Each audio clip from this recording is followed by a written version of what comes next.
राज्य आणि केंद्र सरकारच्या वतीनं जे सातत्यानं शेतकऱ्यावर जो अत्याचार होते आहे, पावसाळीचे धान अजूनपर्यंत घेतले गेले नाही. अर्ध्यापेक्षा जास्त धान अजूनही शेतकऱ्यांजवळ आणि सेंटरवर पडलेले आहे.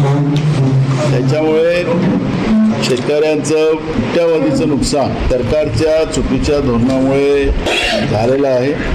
त्याचप्रमाणे जी रामजी आणि अशा पद्धतीचं स्लोगन देऊन मनरेगासारखी चांगली योजना मोदीचं सरकार बंद करायला निघालेली आहे आणि त्याच्यामुळे शेतमजूर कामगारांवर उपासमारीची पाळी आलेली आहे. त्याचप्रमाणे महागाई जी मोठ्या प्रमाणात वाढली, त्या महागाई, बेरोजगारी, मनरेगासारख्या योजना बंद करण्याचं जे धोरण केंद्र सरकारने निर्माण केलं त्याच्या विरोधात आणि धान खरेदी केल्या नसल्यामुळे शेतकऱ्यांचं कोट्यावधी रुपयाचं नुकसान जे झालेलं आहे, त्यासाठी गोंदिया आणि भंडारा दोन्ही जिल्ह्यातील सगळ्या तालुक्यामध्ये मी खासदार साहेब गोपालदासजी अग्रवाल, जिल्हाध्यक्ष दिलीप बनसोड, आम्ही प्रत्येक तालुक्यामध्ये आम्ही मोर्चे काढणार आहे. या महिन्याच्या शेवटपर्यंत या गोंदिया आणि भंडारा जिल्ह्यातल्या सगळ्या तालुक्यामध्ये जनतेच्या हितासाठी काँग्रेस पक्ष हे मोर्चे काढतील.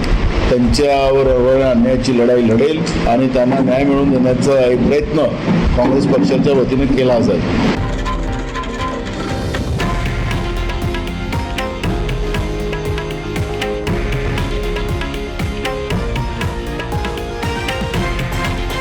हे आहे देशातील नंबर 1 न्यूज नेटवर्क आणि आपण पाहत आहात TV9 मराठी, एकमेव.